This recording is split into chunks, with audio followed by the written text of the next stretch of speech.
Opération réussie pour Jean-Paul II ce matin à Rome. Devant l'Assemblée, Alain Juppé réaffirme sa détermination à lutter contre le terrorisme corse et appelle à la mobilisation de tous pour faire barrage à ce fléau. Yasser Arafat reçu pour la première fois officiellement en Israël au domicile privé du chef de l'État. Les Français bouent d'Internet et les ordinateurs domestiques, ça sera le thème de notre dossier. Madame, Monsieur, bonsoir. FNLC, GIA, même combat. Le gouvernement a réaffirmé ce matin sa volonté de lutter contre le terrorisme corse avec la même détermination qu'il avait combattu le terrorisme islamiste il y a un an. Après avoir rencontré hier soir le chef de l'État à l'Élysée, Alain Juppé avait dénoncé l'action d'une poignée d'irréductibles. Comment réagissent les Corses à ces tout derniers événements? Reportage de nos envoyés spéciaux Michel Fine, Patrick Deschmaker. Vu d'un petit village de Corse, les déclarations d'intention du gouvernement suscitent plutôt l'indifférence. L'attentat contre la mairie de Bordeaux est condamné unanimement, mais lorsqu'Alain Juppé parle de fermeté, personne n'est dupe. Je pense qu'il a attendu d'être touché personnellement avant de réagir, quoi. Et tout ce qui s'est passé cet été, il n'a pas branché. Quand ils ont plastiqué tous les conseils régionaux, général, du moins. Et tous les ministres, il y a des ministres, Pasquini, et tous les... Il n'a pas bougé. Maintenant qu'il est touché personnellement, il parle. C'est normal, hein. C'est le Premier ministre. Pour la population, il y a dans le communiqué de Matignon une phrase un peu déplacée. On n'accepte pas en effet que l'on compare le terrorisme corse au terrorisme islamiste. Là, il parle mal, hein, pour moi, hein, personnellement. On ne peut pas comparer la Corse avec un pays islamique. Hein. Je m'excuse. Là, il va vraiment loin. Hein. Oui. À mon avis, il devrait réviser son jugement. Hein. Parce que là, franchement, je ne sais pas, mais dans sa tête, ça ne doit pas aller. Il devrait venir et rester un petit peu encore. Il est resté. Pour les élus nationalistes, lorsqu'ils prônent la fermeté, le gouvernement fait d'abord preuve d'opportunisme. Il gère le problème corse en fonction de ce qu'il attend ou ce qu'il espère comme retombée dans l'opinion publique générale et non pas comme solution concrète au problème de la Corse. Finalement, seuls les nationalistes clandestins observent aujourd'hui le silence. Ici, personne ne le dit vraiment devant la caméra, mais beaucoup de gens vous l'expliquent. En fait, le vrai problème du FLNC Canal Historique en Corse ne serait pas la politique de fermeté décrétée par le gouvernement Juppé, mais plutôt un soutien populaire qui s'effiloche de jour en jour. L'attentat contre la mairie de Bordeaux et ses suites ont bien évidemment été évoqués cet après-midi à l'Assemblée lors de la séance des questions d'actualité. Javi Tambert.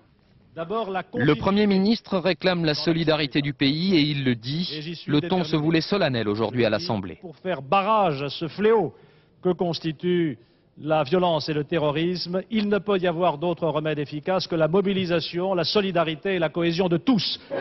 Tous ou presque, les députés s'accordent en tout cas sur un point, c'est l'ordre qui doit aujourd'hui primer. La politique de la main tendue aux nationalistes n'est plus de mise.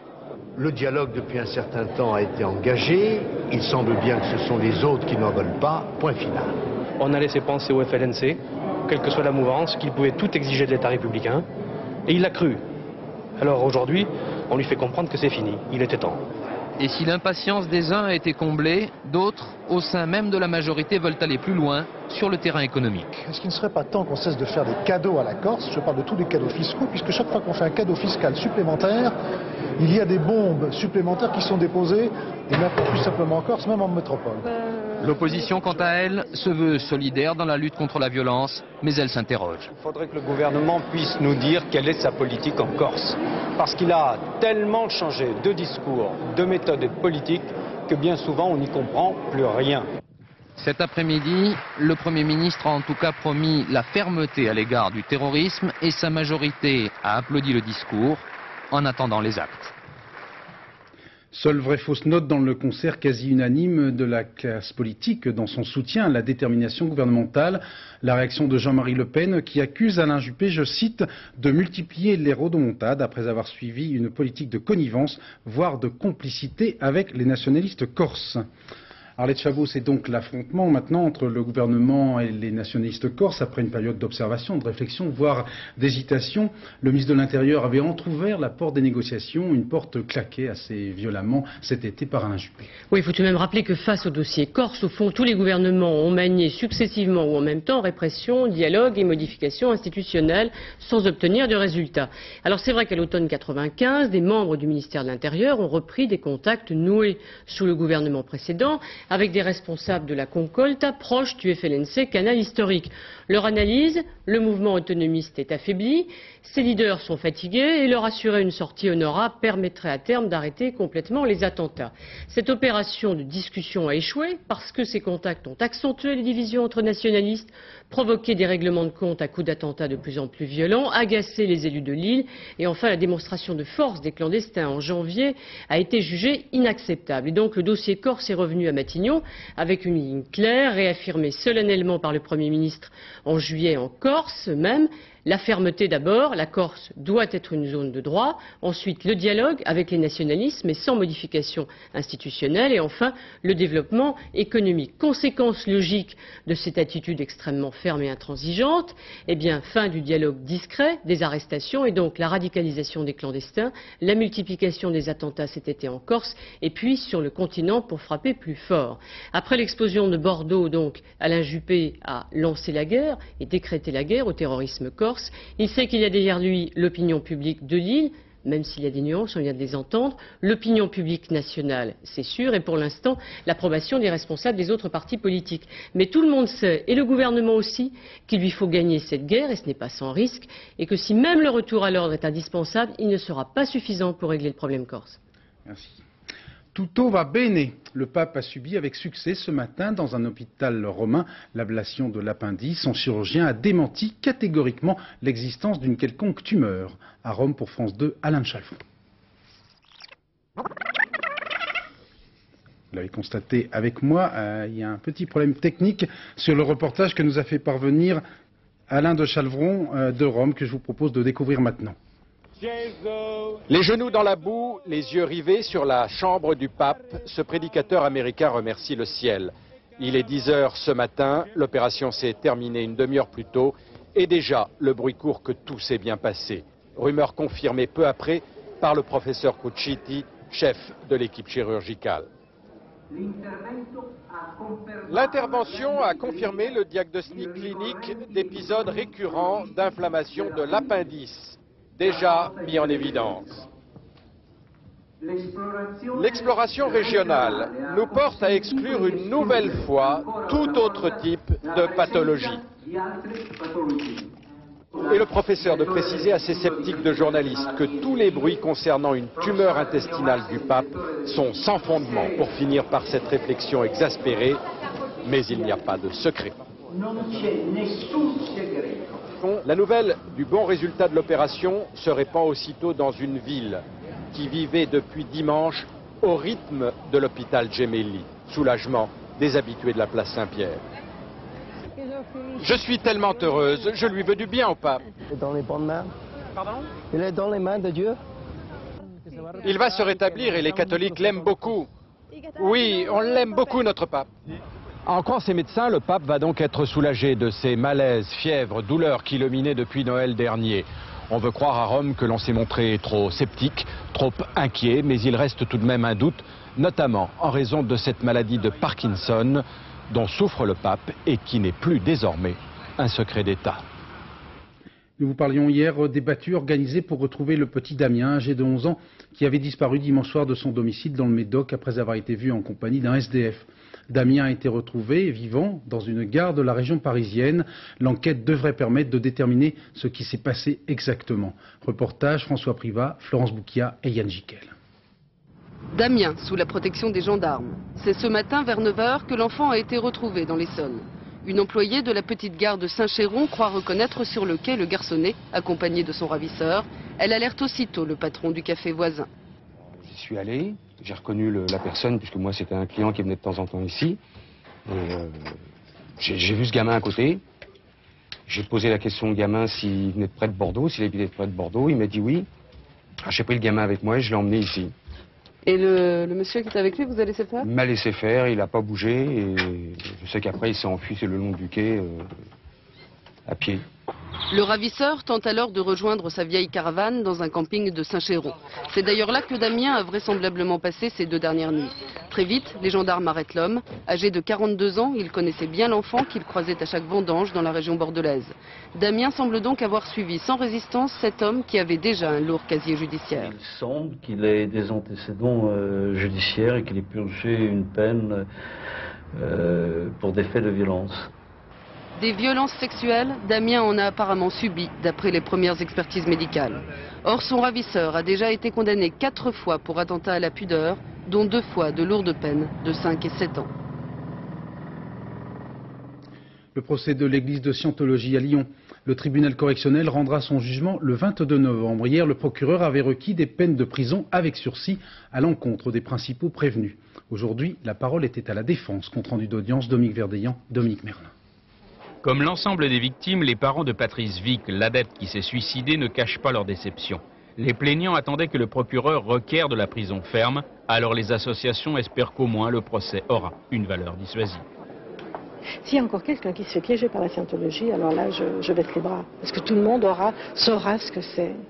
Alors, ils sont plus royalistes que le roi. Je vous dis, René Barthes a dit dans ses écrits lui-même, ce n'est ni une philosophie, ni une religion. La défense dit n'avoir qu'un seul guide, le droit. Oui à la condamnation morale, non à la condamnation pénale. Aussi, 6 avocats sont partis en croisade contre un procès de société au ressort politique dans le but de faire un exemple. Si on veut, dans ce pays, qu'il y ait une législation, par exemple, anti-secte, anti-mouvement religieux, eh bien que les politiques prennent leurs responsabilités par rapport à cela. Soit ils prennent une décision pour ou une décision contre, mais ce sera une décision politique. Qu'on ne demande pas aux judiciaires de se substituer pour essayer de régler un problème de société. Rarement un tribunal dispose d'une marge de manœuvre aussi réduite. Une relaxe sera forcément interprétée comme une caution, un soutien, tandis que les scientologues reconnaissent qu'une condamnation serait une sorte de mise à mort. Plusieurs avocats ont rappelé d'ailleurs cet après-midi que ce dossier était arrivé à l'audience sur instruction du garde des Sceaux. Après l'accident du travail qui, en fin de semaine dernière, près de Grenoble, avait coûté la vie à 2 ouvriers morts asphyxiés dans une cuve qu'ils devaient nettoyer, 2 gérants de société ont été mis en examen pour homicide involontaire. L'un d'eux a été écroué. À l'étranger, mise en garde musclée du roi Hussein de Jordanie. Si nous n'avançons pas à marche forcée pour instaurer la paix dans la région, nous risquons de revivre les expériences de la guerre du Golfe lorsque Netanyahou avait dû mettre un masque à gaz lors des alertes aériennes. Pour l'heure, c'est plutôt la décrispation, avec la première visite officielle de Yasser Arafat en Israël. Le président de l'autorité palestinienne a en effet été reçu au domicile privé du chef de l'État israélien sur les bords de la Méditerranée. Ave Césarée, reportage Charles Anderlin. Cette rencontre ne peut que détendre l'atmosphère au moment où les négociations israélo-palestiniennes de Erez sont dans l'impasse. Yasser Arafat considère Ezer Weizmann comme un ami du peuple palestinien. Alors qu'il était ministre, le président israélien a, dans les années 80, mené un dialogue secret et illégal avec l'OLP. J'ai eu grand plaisir à recevoir le président et sa délégation chez moi, chez nous. Nous avons évoqué la récente tragédie, les coups de feu, les victimes des 2 côtés. Nous avons décidé que cela ne doit pas se renouveler, c'est une catastrophe. Et d'ici, nous lançons tous 2 un nouvel appel à la paix par le dialogue, la non-violence et la compréhension mutuelle. Nous n'avons pas d'autre choix que de poursuivre notre effort pour renforcer et protéger le processus de paix, cela pour nos enfants et vos enfants. Il n'y a pas d'autre option. En réponse à une question, Ezer Weizmann annonce qu'il est prêt à accepter une invitation à se rendre à Gaza. Invitation immédiatement formulée par Yasser Arafat. Et le président palestinien de louer le rôle essentiel et la stature du chef de l'État d'Israël, qui pour sa part répète qu'il ne se mêle pas de négociations et qu'il veut seulement aider. Mais ajoute-t-il, il y aura sûrement d'autres rencontres de ce genre. Tout cela signifie qu'Ezer Weizmann va désormais participer plus activement au processus de paix, aux grandes dames de Benyamin Netanyahou qui se méfient des initiatives du président israélien. En Irlande du Nord, le double attentat à la voiture piégée qui a dévasté hier après-midi le quartier général de l'armée britannique au sud de Belfast. Cet attentat a été revendiqué aujourd'hui par le Conseil armé de la continuité, un groupuscule irlandais républicain dissident, partisan de la poursuite de la lutte armée. Cet attentat a fait 31 blessés, dont 20 soldats, 31 blessés seulement, pourrait-on dire. car les 2 voitures piégées avaient été manifestement placées pour tuer. Après la prise du pouvoir à Kaboul par les talibans, les États-Unis ont adressé un avertissement au nouveau régime, demandant instamment que soient respectés les droits des femmes, faute de quoi ce nouveau régime ne sera pas reconnu par la communauté internationale. Nos envoyés spéciaux, Dorothée Oliéric, Jean-François Hoffmann et Alain Kropfinger, ont fait le voyage par la route d'Islamabad à Kaboul, où ils sont arrivés peu de temps après la prise du pouvoir par les fondamentalistes islamiques.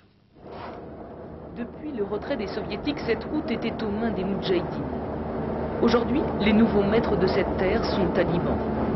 La frontière entre le Pakistan et l'Afghanistan est derrière nous. Devant, à 8 heures de route, Kaboul. En 2 ans, les nouveaux fous de Dieu ont conquis les 3/4 de l'Afghanistan et imposé l'ordre islamique le plus rigoureux au monde. 2 semaines avant de prendre Kaboul, les miliciens islamistes sont arrivés ici, à Jalalabad, 150 km à l'est de Kaboul. Les talibans se sont présentés à la population, le Coran dans une main, la Kalachnikov dans l'autre. Alors, fatigués par des années de guerre, les hommes et les femmes se sont soumis. Beaucoup avaient même des préjugés favorables. Les talibans sont des gens très bien. Grâce à eux, la situation à Jalalabad est très bonne. On a enfin la sécurité.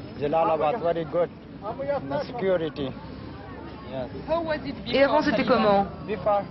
Avant les talibans? Avant les talibans? Ils n'osent pas répondre, les talibans ne sont pas loin.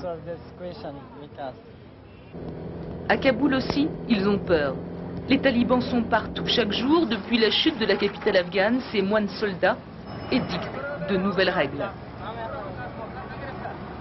Aucune femme ne peut sortir sans tchadri, selon voile afghan. Elles doivent aussi être accompagnées par un membre de leur famille. La prière est obligatoire 5 fois par jour. La télévision, le sport, les jeux de hasard, tout est désormais interdit. Les femmes n'ont plus le droit de travailler et les petites filles n'ont plus accès à l'éducation. Nek Mohamed est un ancien journaliste. Il a étudié au plus grand lycée français de Kaboul. Aujourd'hui, il travaille pour les organisations humanitaires. Comme tous les intellectuels de la ville, il est inquiet pour l'avenir de son pays. Avant aussi, c'était un État islamique, Afghanistan. Mais les femmes travaillaient, les femmes étudiaient. Mais oui. Est-ce que vous allez résister? Mais peut-être négatif. C'est-à-dire une résistance négative. Passive? Passive, négative, c'est à cause que je ne prends pas une arme, que je n'irai pas battre, parce que je n'aime pas la guerre. À Kaboul, toute femme étrangère se doit de porter un long voile. Pour l'heure, on ne parle pas d'amputation, de lapidation prévue par la charia, la loi islamique, mais des témoignages font état de nombreuses femmes battues en plein centre-ville de Kaboul. En Italie, 5 personnes au moins ont péri ce matin dans l'accident d'un avion cargo russe Antonov 124 qui s'est écrasé alors qu'il tentait d'atterrir près de l'aéroport de Turin. 2 des victimes sont des riverains, une vingtaine de personnes ont été blessées. Les secouristes redoutent que 3 autres habitants au moins aient été tués et soient ensevelis sous les décombres des bâtiments rasés par cet avion. Sans transition, et pour retrouver une actualité un petit peu plus souriante, la devinette du jour. Quel est le cours de l'euro? Non, un tout petit peu plus, oui, exactement, 6 francs 47, rassurez-vous. Si vous n'avez pas gagné le filet garni, 80% des Français sont comme vous dans l'ignorance. Sachant que certains ont mis 30 ans au moins à s'habituer au nouveau franc, les centres Leclerc ont décidé de jouer à l'euro-marché, si j'ose dire. Alors, euro, comme dirait Jean-Paul Chapelle et Emmanuel Beck. Animation d'un genre nouveau dans cet hypermarché. Pas de vedette du show business, mais un commissaire européen venu tout exprès de Bruxelles. Le technocrate vient faire la promotion de l'euro, la monnaie européenne, qui aura cours ici la semaine prochaine. Une expérience grandeur nature pour la monnaie unique et pour les clients déjà un casse-tête. Moi je me gourde déjà en nouveau franc, alors si nous les mettons en machin chouette, c'est râpé, alors là je me retrouve sans un rond. J'aime bien mon franc français, que je veux rester comme ça. C'est communautaire. Donc on aura tous la même monnaie. J'aime bien cet état d'esprit. Le patron des hypermarchés a mis la main au portefeuille pour organiser cette quinzaine commerciale très pédagogique. Une façon de concilier la construction européenne et le sens des affaires. Les consommateurs vont s'apercevoir qu'on fait vraiment tout pour qu'ils puissent, en 2002, dépenser leurs euros en confiance, même s'ils ont des problèmes de conversion. De préférence chez Leclerc. Ouais, mais ça, vous allez avoir le CSA sur le dos. La pub pour la distribution, c'est interdite à la télé, n'est-ce pas? C'est vrai, donc rédacteur en chef, vous avez trouvé le moyen de détourner cette loi, alors. Vous avez vraiment mauvais esprit. Mauvais esprit ou calcul malin. Cette campagne de pub va coûter 16 millions en francs, mais pourrait rapporter plus en euros. Alain Juppé a annoncé aujourd'hui aux sénateurs un plan d'action décentralisé pour l'emploi des jeunes qui sera élaboré avec les élus et les chefs d'entreprise. Le groupe Moulinex pourrait alléger son plan social et cela grâce à une réduction du temps de travail qui diminuerait de 750 à 1 millier les suppressions d'emplois chiffrées à plus de 2000 en juin dernier, cela grâce à l'application de la loi Robien votée récemment. Et puis à Roubaix, l'intersyndicale a provoqué l'arrêt total de la production à la lainière donc de Roubaix, et cela pour protester contre les licenciements. Le prix Nobel d'économie a été décerné conjointement au Britannique James Mirrlees et à l'Américain William Vickrey pour leur contribution fondamentale à la théorie économique des incitations dans le cas d'informations asymétriques. On est bien peu de choses. Aux États-Unis, le candidat républicain à la Maison-Blanche, Bob Dole, a terminé son débat télévisé avec Bill Clinton en s'adressant ainsi aux téléspectateurs américains. Si vous voulez vraiment vous engager, rejoignez-moi sur Internet. Proposition tout à fait impensable en France où seuls 2% des ménages sont équipés d'ordinateurs domestiques. Un rapport du commissariat au plan vient de mettre en lumière le sous-équipement français en réseau informatique. Ce sera le thème ce soir de notre dossier préparé par Françoise Laborde et Frédéric Crotta. Face au succès mondial d'Internet, les Français ne sont pas très nets.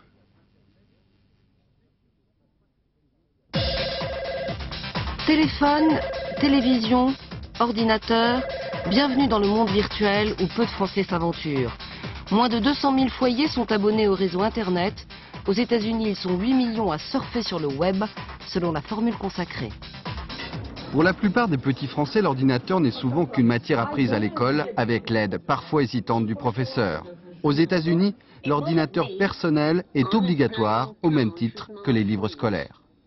En France, bien sûr, le taux d'équipement est ridiculement bas, mais enfin, on ne va pas faire une jupette pour aider à la vente des PC, c'est absurde. Il est vrai que le prix d'un PC, d'un ordinateur, reste élevé alors que le Minitel, distribué quasi gratuitement, a engendré en France d'autres habitudes. Le Minitel est populaire. Alors il est rudimentaire, il ne parle pas, il n'y a pas de vidéo, il est lent, mais il est populaire. Il est entré dans les mœurs et il y a un nombre très important de services sur le Minitel. Et de penser que les 18 millions d'utilisateurs du Minitel vont se verser sur l'Internet, c'est à peu près aussi idiot que de dire qu'on va verser la mer Méditerranée dans une tasse de thé. Dans cette salle à Boston, on gère une partie des réseaux téléphoniques du monde et donc d'Internet. 64% des ordinateurs raccordés au réseau se trouvent aux États-Unis. En France, le sous-équipement des foyers n'explique pas tout.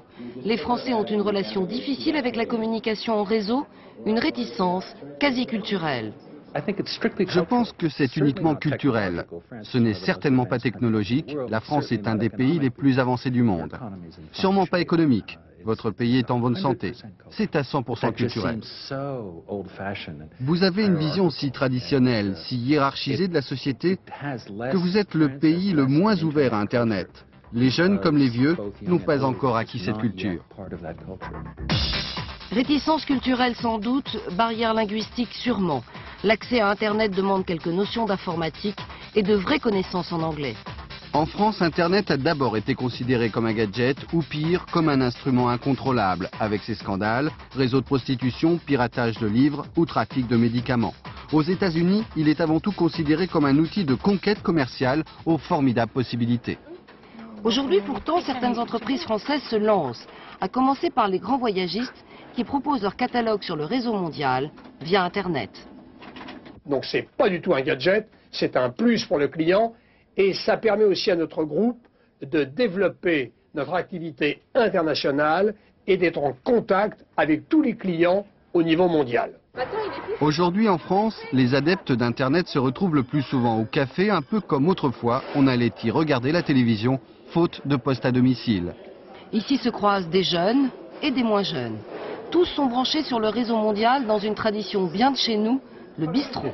De quoi réconcilier les Français et l'ordinateur. En cette période de rentrée universitaire, c'est le casse-tête annuel pour beaucoup d'étudiants. Comment se loger décemment et à bas prix?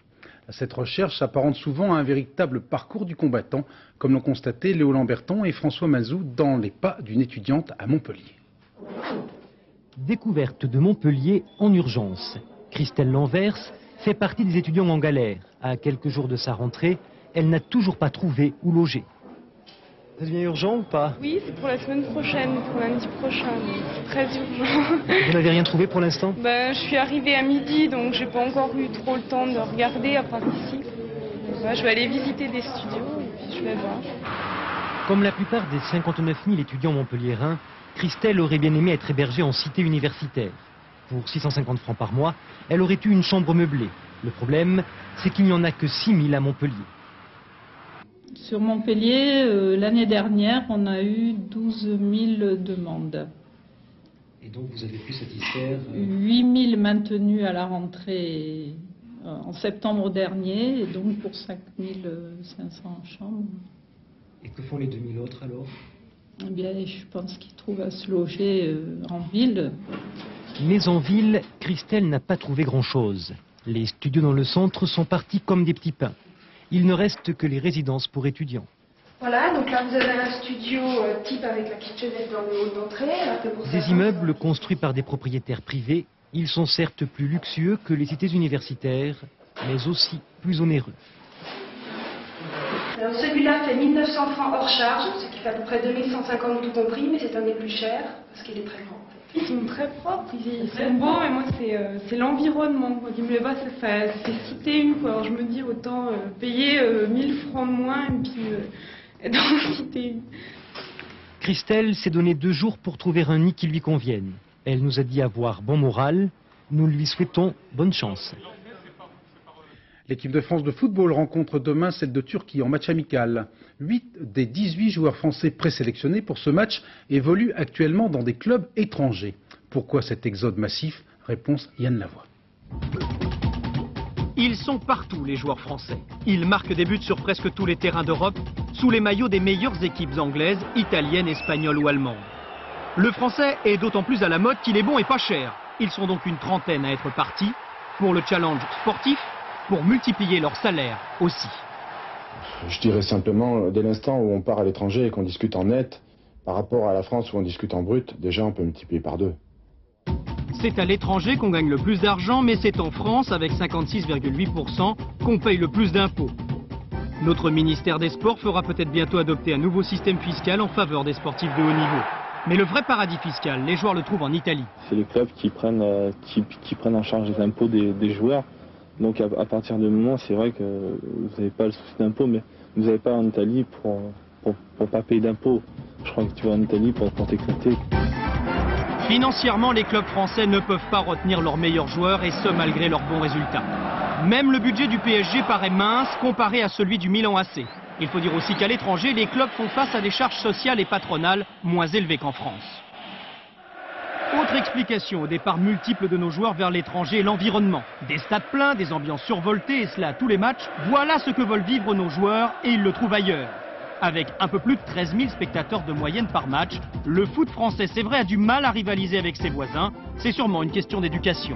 Le public espagnol, le public italien ou le public anglais aime beaucoup plus le foot que le public français. C'est comme ça, c'est dans les gènes. Je crois que ça sera difficile de changer les mentalités. Et c'est vrai qu'en ce qui concerne l'Espagne, c'est assez impressionnant depuis le début de saison. Il y a tous les stades qui sont pleins.